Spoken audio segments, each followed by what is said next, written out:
तो भी हो जाती है, वीडियो भी हो जाती है, लेकिन वीडियो अच्छी आ रही है।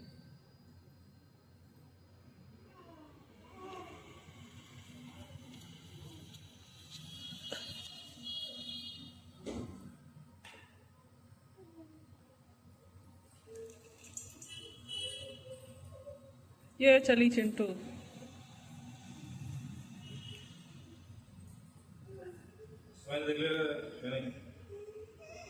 एक चीज में सर, चलो अब जो है सो क्या मिक्स कर दिया?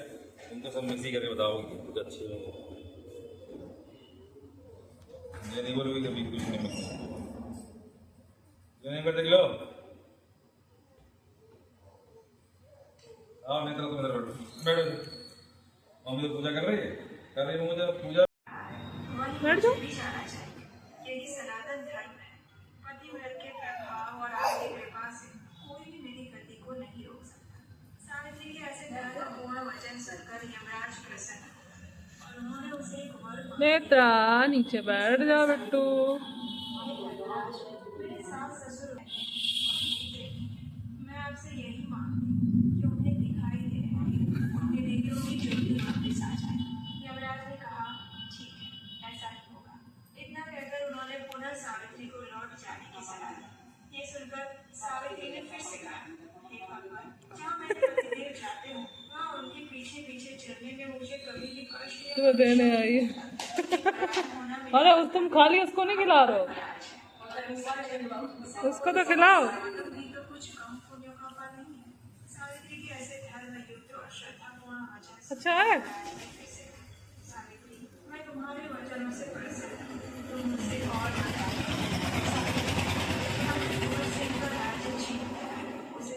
तुम्हें देने आ रही है। खा लो हमें दे रही हो।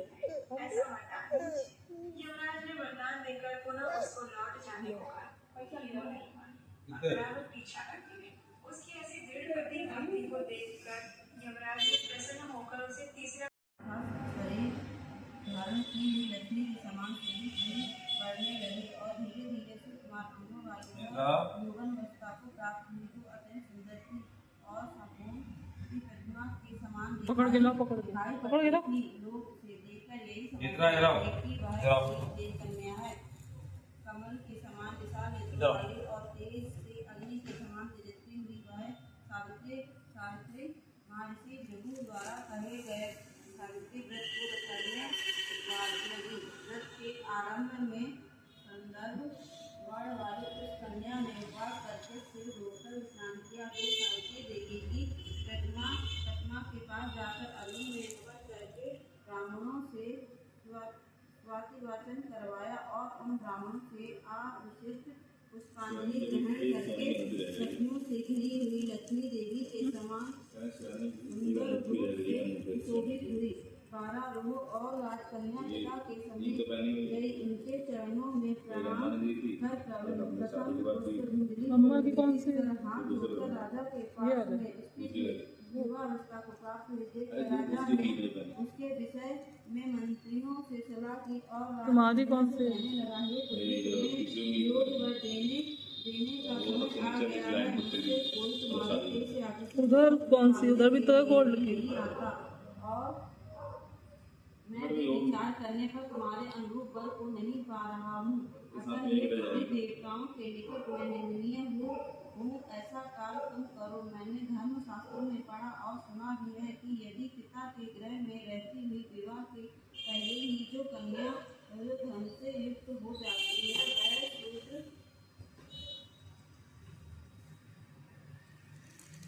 वह शूद्र के समान समझी जाती है तथा उसके पिता को ब्रह्म हत्या के समान पाप लगता है। इसलिए पुत्री मैं तुमको भेज रहा हूँ कि तुम स्वयं अपने योग्य वर ढूंढ लो।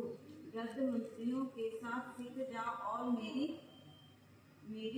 बात को मानो। भैया इसको भैया पकड़ो, फिर ये पकड़ गई किताब। सावित्री घर से निकलकर राज ऋषियों के रम्य तपोवनों की ओर चल पड़ी और वहां पहुंचकर माननीय वृद्धजनों को प्रणाम करके सभी तीर्थों और आश्रमों में जाकर पुनः मुझे सावित्री अपने जगह पर आ गई और वहां पिताजी के समझ वे ऋषि नायक को बैठाए प्रणाम कर मुस्कुराती हुई जिस काल की बन गई थी सारी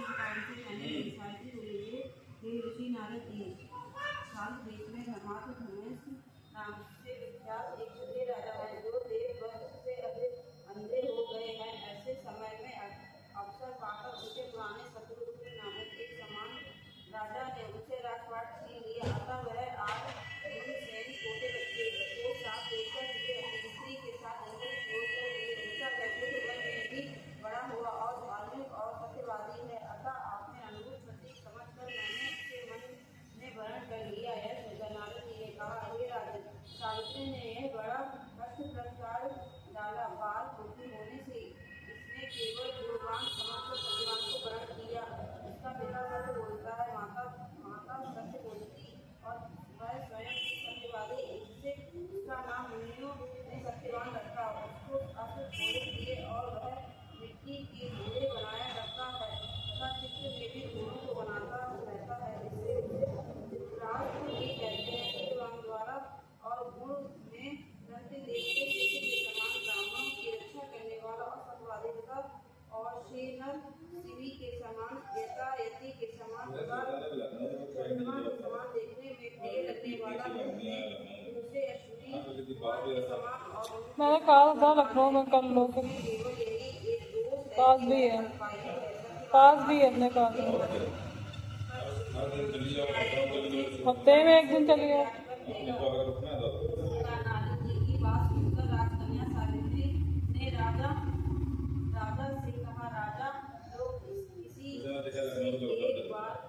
एक बार थकान भी हो जाती है रोज रोज आने में। ब्राह्मण एक ही बार कहते हैं, एक ही बार कन्या दी जाती है। तीनों घर एक ही बार दिए जाते हैं। बालक हो अथवा अल्पायु गुणवान हो अथवा निर्गुण, वर को एक बार वरण दिया जाता है। कह रही वहाँ पे ऐसी वहाँ पे ज्यादा नहीं है कंपनियां, कह रही पहले मन में निश्चित जैसे दिल्ली में है। बाद से वाणी द्वारा खत्म किया जाता है, उसके बाद कर्म द्वारा किया जाता है। ऐसे प्रत्येक साल में मन हाँ ये तो है। प्रमाण माना जाता है। अर्थात मन में वो जॉब मिल रही है लेकिन उनको ना सैलरी ज्यादा चाहिए। अपनी बुद्धि 25 से 30 वाली नहीं कर रही, कह रही है 30 के ऊपर चाहिए। आकाश मार्ग से स्वर्ग को लेकर उसके बाद राजा ने विश्व सावित्री का विवाह संबंधी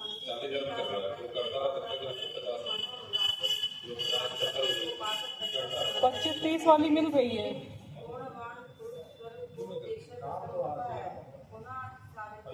अभी एक 55,000 की दे के आई थी जिसमें 55,000 सैलरी थी, 50,000 तो उसमें वही नहीं।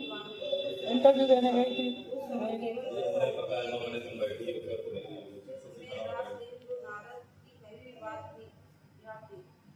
उसकी याद बनी रहती थी। बहुत दिन बीत जाने पर वह समय मरण काल आ गया जिसमें सत्यवान को मरना था। उस स्थिति को सायंकाल में आज से चौथे दिन मेरे पति को मरना चाहिए। सावित्री ने अपने सासू को और पितृ को दोनों का कल्याण कर दिया। अब केवल अपनी ही भलाई का प्रश्न सम्मुख था। पति परायण नारी को अपने पति की आयु वृद्धि के अतिरिक्त और किस फल की कामना हो सकती है। सावित्री ने सत्यवान से 100 पुत्र होने का वरदान मांगा। यमराज ने वरदान देकर कहा, ऐसा ही होगा।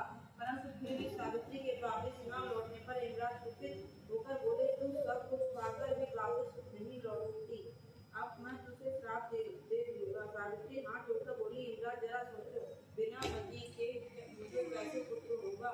सावित्री का ऐसे एक वचन सुनकर यमराज बहुत संतुष्ट हुए और उन्होंने उसे वरदान देते हुए सत्यवान को पास से मुक्त कर दिया और कहा कि सत्यवान मैं उठाओ सत्यवान से तुम्हें निश्चित ही 100 पुत्र होंगे।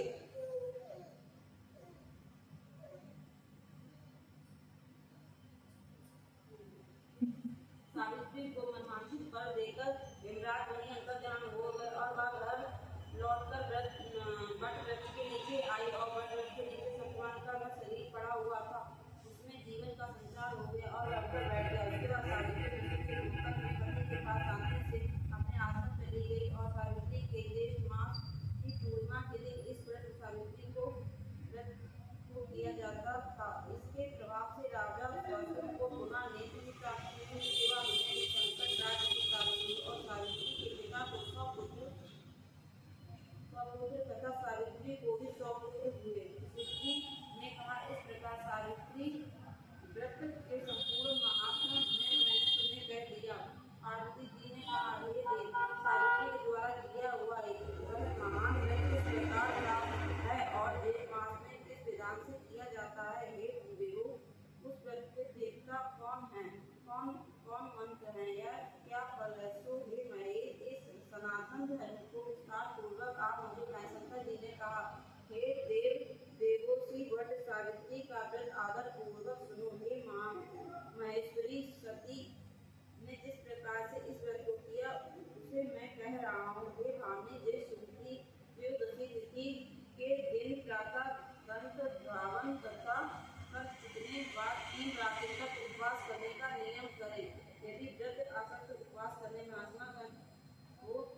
हंस रहा है क्या?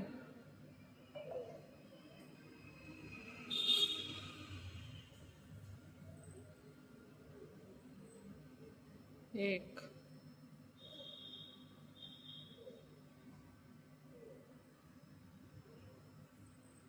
इधर हाँ ठीक है।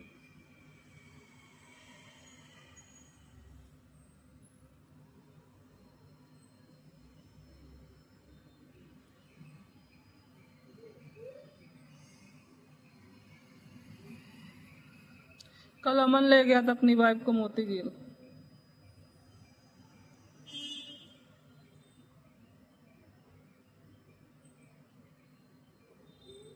संजय कब ले जाएगा? सन्नों के बाद।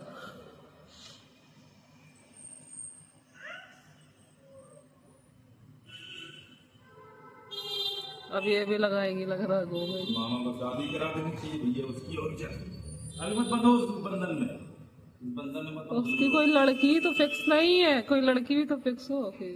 वो क्या नाम है उसका? मंजुला। मंजू नीलम की शादी हो, उसके दो बच्चे हैं। अरे तो क्या होगा? अब कार वाली के पीछे पड़ा, वो विधवा है। हाँ तो सही हो जाएगी ना। कई टीचर है वो, तो सही सरकारी है।